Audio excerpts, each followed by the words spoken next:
बाण में उतना कष्ट नहीं होता जितना वाणी से वेदने। प्रियजनों के द्वारा कर्कश कठोर वचन बोल दे। प्रियजन इसलिए कि जो बाहरी है तो उस पर विचार होता है कि कोई, लेकिन प्रियजनों के द्वारा जब कठोर वचन बोले जाते हैं तो हृदय में बड़ी व्यथा होती। वाणी बहुत संभाल के, अगर कर्कश वचन बोलते हैं, झूठ बोलते हैं, पापाचरण की बातें करते हैं, तो फिर नाम परम पवित्र है, वो आपकी वाणी में टिकेगा नहीं, देख लेना। और कह रहे हैं यदि किसी महाभागवत को ऐसे कठोर शब्दों से बोल दिया जाए तो उसे वध के समान पाप लगता है। जैसे किसी की हत्या कर दे तो ऐसे वाणी से वध के समान पाप लगता है। कल एक उपासक आए थे, रो रहे थे, कह रहे थे कि हमें वैष्णव अपराध के द्वारा सब सर्वस्व नष्ट हो गया, बचा लीजिए। क्या हुआ? उनका पहले हमारी प्रबल श्रद्धा हुई तो सब कुछ छोड़ करके हम भजन में लगे, बहुत आनंद अश्रु प्रवाह सब होता था। फिर मन का कुसंग और कुसंग, कुछ बातें ऐसी हमारे मन ने संकल्प कराई, हमारा चिंतन बिगड़ गया, उनके प्रति दोष वृत्ति हो गई, सब नष्ट हो गया। मैं पागल की तरह घूम रहा हूं, न नाम चल रहा है न भजन चल रहा, चिल्ला चिल्ला कर रोने लगे। बद समान सो पातक लहिए।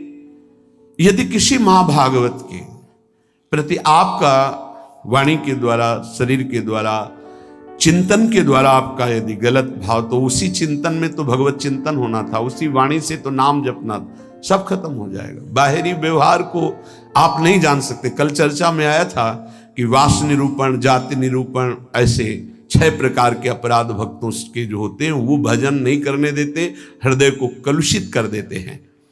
अपने में जब नीच भाव होगा तो दोष दर्शन कहीं होगा ही नहीं।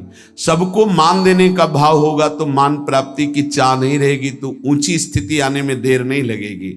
सहन स्वभाव वृक्ष के जैसा होना चाहिए। पराई माताओं बहनों की तरफ दृष्टि भगवत भाव से, मातृ भाव से होनी चाहिए। तुम्हारी दृष्टि में लोहा और सोना बराबर होना चाहिए, उसका महत्व नहीं होना चाहिए। किसी का तृण भी चोरी करने का भाव न हो, और वस्तुओं की तो बात जाने दो। अपने हृदय में सदैव व्यवहार रखें। आत्मना प्रतिकूलानी परेशान न समाचरे। जो तुम्हें अच्छा नहीं लगता वो दूसरे के साथ बर्ताव ना करे, तो तुम्हारे हृदय में जो नाम है वो अपना प्रभाव दिखाएगा। कई बार वर्णन किया गया है कि नाम ऐसे जपने का फल है गुरुमुख से प्राप्त होना। श्री नानक देव जी कह रहे, मन रे राम भगति चितु लाइए, गुरुमुख हुए नाम जपू हृदय, सहज से ती धरि जाइए। मन रे राम भगति चित लाइए। ऐ मन, जो सब में रमा है, कण कण में रमा है, उसमें अपने चित्त को जोड़िए और गुरुमुख होइए।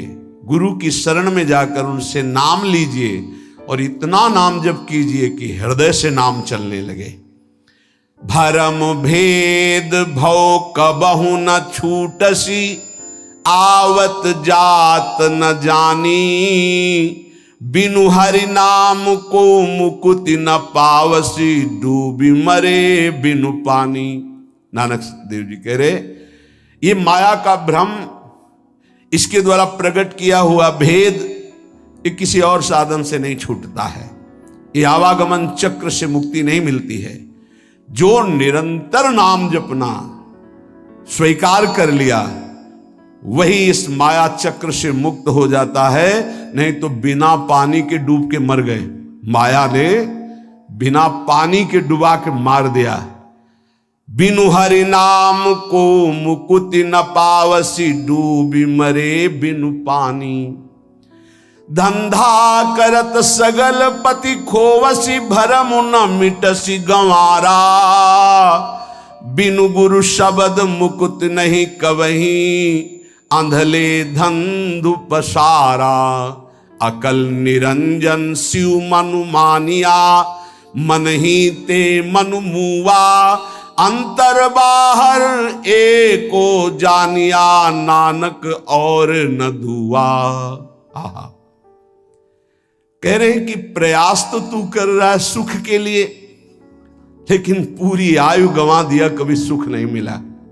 खाली धंधा तुम्हारा चलता रहा, फल कुछ नहीं मिला। क्यों? बोले बिना गुरु के ये तुम्हारी दुर्दशा हो गई। यदि गुरु का वाणी जो शब्द है उसको पकड़ लिया होता तो तेरी अब तक मुक्ति हो गई होती। अरे अंधे, ये माया की धुंध ऐसी फैली हुई है कि इससे निकल पाना बड़ा कठिन है। नाम का आश्रय ले ले, जो मायातीत है, निरंजन है, जो परम सत्य, वो तुम्हारे हृदय में ही बैठा हुआ है। यदि तू अपने हृदय में नाम चला ले तो तेरा परिचय बन जाएगा। फिर अंतर और बाहर जिधर दृष्टि जाएगी वो एक ही दिखाई देगा। नानक साहब कह रहे कोई दूजा नहीं है देखा है, जो बाहर है वही अंतर, जो अंतर वही बाहर है। पर नाम गुरु प्रताप से प्राप्त नाम, प्रभु का नाम और प्रभु अभिन्न रूप है। जैसे प्रभु में अनंत शक्ति है, ऐसे नाम में अनंत शक्ति है। जैसे प्रभु महान ऐश्वर्य वैभव संपन्न है, ऐसे नाम महान ऐश्वर्य वैभव संपन्न है। यदि किसी सम्राट के महान वैभव खजाने में असंख्य धन हो और आपको पता ना चले और आप उसी के पास रहते हो और एक एक रुपए मांगते हो, फुटपाथ में खड़े हुए, पास में खजाना जमा है, किसी वैभवशाली सम्राट का खजाना है, वो भी छोड़े हुए, कोई भी ले सकता है, पर पता ही नहीं कि इसके अंदर खजाना है और वही खड़े फुटपाथ में एक एक रुपया मांग रहा है। ऐसे ही भगवान ने अपना सारा खजाना नाम में रख के छोड़ दिया। नाम रूपी खजाने में भगवान की अनंत शक्ति, अनंत वैभव ऐश्वर्य छुपा हुआ है। पर ये जीव माया के फुटपाथ में खड़ा होकर वासनाओं की भीख मांग रहा है और सच्चिदानंद सुख भरा हुआ नाम का खजाना पास है। अगर उसका परिचय कर ले, राधा राधा राधा, कृष्ण कृष्ण कृष्ण, हरि हरि हरि, वो माला माल हो जाए। जैसे भगवान में अनंत गुण है, ऐसे नाम में अनंत गुण है। नाम जपोगे वो सब अनंत गुण आपके अंदर प्रकाशित हो जाएंगे। जैसे भगवान को मंगल भवन कहा गया, ऐसे नाम को मंगल भवन कहा गया। नाम जपत मंगल दिशि दसहु, जैसे भगवान के लिए कहा गया मंगल भवन अमंगल हारी।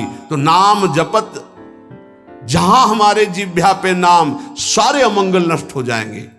मंगल दिशि दसहु, दसों दिशाओं में कहीं भी हो, नाम चल रहा है, मंगल ही होगा। ये नाम रूपी अमृत का त्याग कर, ये जो हम लोग विषय रूपी विष पी रहे हैं, इसलिए हमारी दुर्गति हो रही है। अतएव बुद्धिमान मनुष्य से ये प्रार्थना है, बुद्धिमान इसलिए कि वही बुद्धिमान जो हमारी प्रार्थना सुनेगा। ये जीवन पुरुषार्थ करने के लिए मिला है। पुरुषार्थ है एक बात का, जिह्वा पे नाम और शरीर से जो आपका कर्तव्य है वो कर्तव्य कीजिए। लेकिन जीवन जीने के लिए कर्तव्य होता है और जीवन की पूर्णता के लिए नाम होता है। अगर जीने के लिए ही केवल कर रहे हो और जो मिला उससे जी रहे हो, तो जी किसके लिए रहे हो? बस ये अधूरी बात पूरी कर लो। अपने कर्तव्य का पालन और भगवान नाम जिह्वा पे।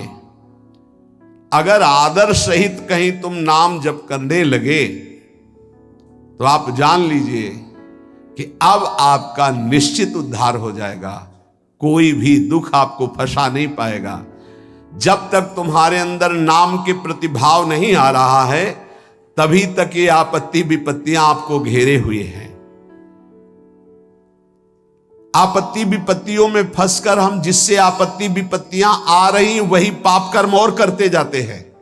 और जबकि आपत्ति विपत्ति के नाश का उपाय हरि स्मृति सर्व विपद विमोक्षणम, यदि हम हरि का स्मरण करने लगे तो हर विपत्ति से लड़ सकते हैं, हर आपत्ति से हम लड़कर निकल सकते हैं। लेकिन हमारे द्वारा आपत्ति विपत्ति आने पर और पाप कर्म होने लगते हैं, जिससे और दुख में डूब जाए।